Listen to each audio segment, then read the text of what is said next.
Welcome to the Wed Pro podcast, the podcast for Wed Pros no matter their stage. We are your hosts, Katie and Roxy, and this is the Wed Pro podcast. Welcome back to another episode. Thank you so much for being with me here this week. I have been thinking about how I can start to record these on my dog walk, but I have started to think I might look a little bit odd chatting to myself. But if anyone has got any suggestions, please let me know. I'm definitely here in the thick of it. And I just have to say thank you so much, because my DMs have been absolutely blowing up since yesterday's conversation on that real sales conversation. So many of you are having kind of light bulb moments, which is making me just thinking way back to the start of this week when I was feeling so nervous to come on and do these on my own. You've all just been so wonderful. So thank you so much. And so many of you were just having that realization that sending the inquiries in the way that you have been inquiring and ending with that kind of let me know was really why you were getting ghosted in the first place. And if you shared the episode on Instagram, or if you pointed it in the direction of a wedding professional that you know, thank you so much. Keep tagging me, keep letting me know. I am loving seeing your breakthroughs in real time, and it just helps me feel like I'm not so alone in doing this. Okay, so today, what I really wanted to chat to you about was moving to that next stage of the journey. And really, this is an interesting one, really, because I think so often as wedding professionals, we're really focused when we're really thinking about our business in two kind of camps, really. We really think about our clients right the way up until they sign the contract, and we think of that as like phase one. And then really we think about phase two, which is actually the delivery, the wedding day. But I actually want to talk to you about a different stage of the journey that a lot of you are missing. So let's just start in what you would call kind of stage one. Let's imagine that you've got everything right here. You've held that beautiful sales conversation. The couple felt aligned with you. They liked what they heard and they've said yes. They've then signed the contract. They've paid the deposit, and you've done that little happy dance in your kitchen to be like, yes, I've got this. Things are nailed. What happens next, right? And I'll tell you what happens more often than not in the wedding industry. And that is that you might send a really quick email that says something like, thank you so much for your deposit has been received. I'll be in touch closer to the wedding. And then there's this messy middle part where we leave our clients in silence for 6 months or sometimes even longer, right? And we think that we are giving them space. We think that they've got other things to go and figure out. We know that there's a booking cycle with weddings and that they're going to have to go and look to hire other suppliers or make other decisions. But actually, psychologically, what is happening is that you're putting your couples and your clients really at the deep end of buyer's remorse. So I just want you to think about this slightly differently and think of this in terms of your couple's perspective for a minute. They have likely just parted with thousands of pounds, and even if you haven't necessarily charged them the full amount right now, and maybe they've only paid a portion of that, maybe they've only paid like a slight deposit, they have likely just parted with quite a lot of money. And for many of them, collectively in their entire wedding, this is going to be the largest amount of money they have ever spent in one go in their entire lives, right? The moment they transfer that money, their brain kind of completely shifts. They go from excitement of planning and that kind of excitement of getting into this, making a decision, to the terror of commitment. And psychology tells us that buyer's remorse has nothing to do with actually feelings of regret. It actually just is a systemic need, a need from your clients for reassurance, for transparency over the next few steps, and for you to actually have proactive communication during a highly vulnerable period and moment for your couples. Now, when we go silent, they actually start second guessing. They wonder if they made the right choice. They wonder if you actually care about them or if it was just that you wanted their deposit.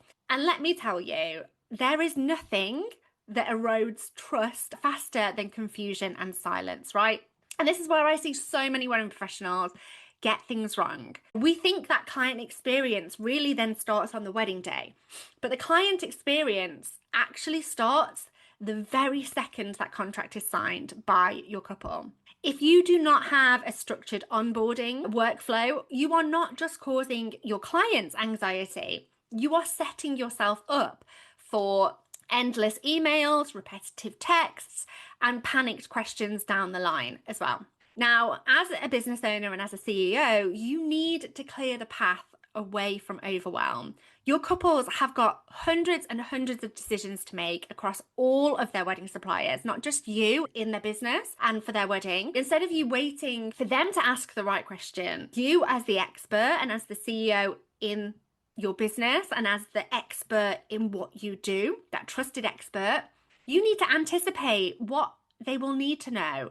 And more importantly, you need to affirm their purchase. You need to give them that quick win and that quick feeling of reassurance and trust with you. Now, I want to pause here for a quick second because I want to talk to you and let you in on something I've been working on behind the scenes. Now, over the last few episodes, I've been diving into some kind of things that I'm seeing in the wedding industry, and these things are not new. They've been here for a little while. There's new nuances on things. There's new, obviously, angles when it comes to selling, marketing, etc. But really, the issues and gaps that I see in the wedding industry, I've really been thinking about how I can build and work on something that takes people from information or stuck in that paralysis of knowing what to do but not actually doing the thing.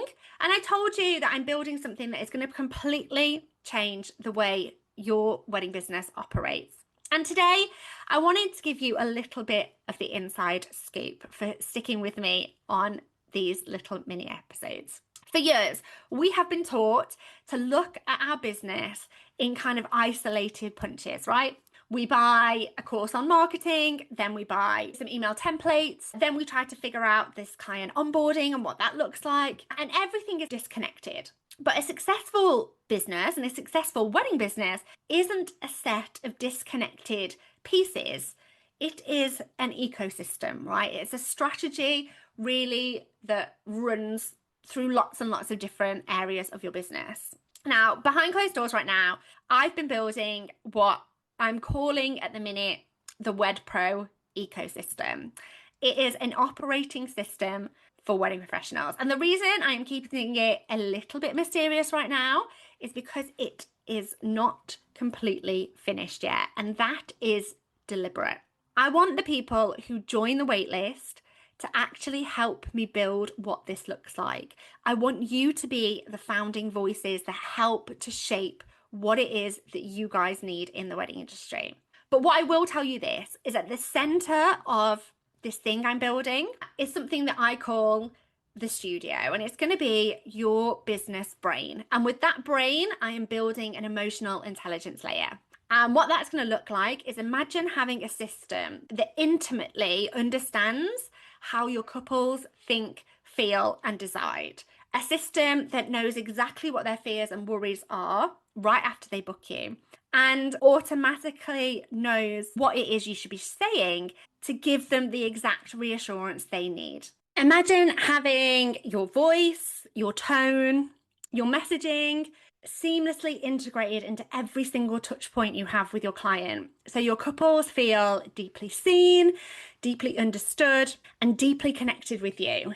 This is what I've been building, not just templates, not just advice, not just more information to consume, but an intelligent system that automates the heavy lifting so that you can do exactly what you do best. Now, until everything is ready, I just want you to stop and look at your current onboarding process. Once your couple signs, how can you surprise and delight them? And please do not think that this means that you have to spend a fortune on luxury welcome gifts or hampers or anything like that. Surprise and delight marketing is simply anything that you do that unexpectedly rewards and nurtures the relationship.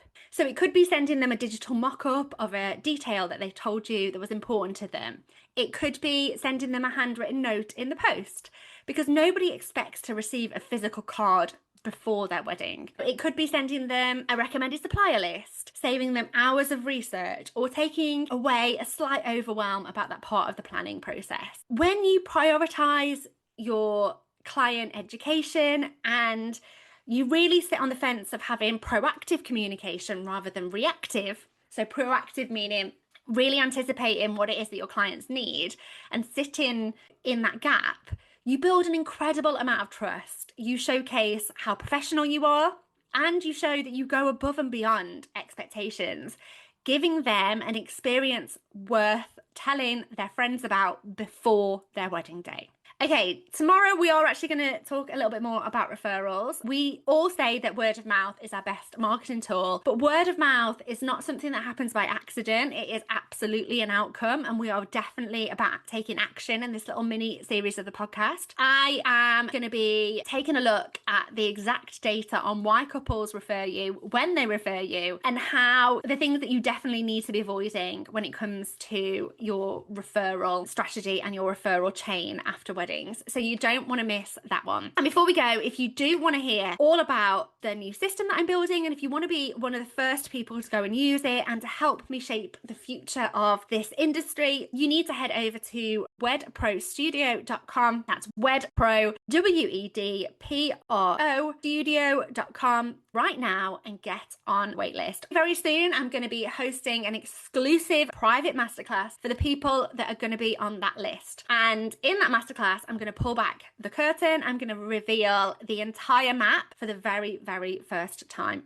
So go and get on the waitlist. Thank you so much for having me in your ears today, whether you're at home, whether you're listening at work, or whether you've taken me on one of your walks. I'll see you tomorrow where we get to talk about referrals. Thanks, guys. Bye.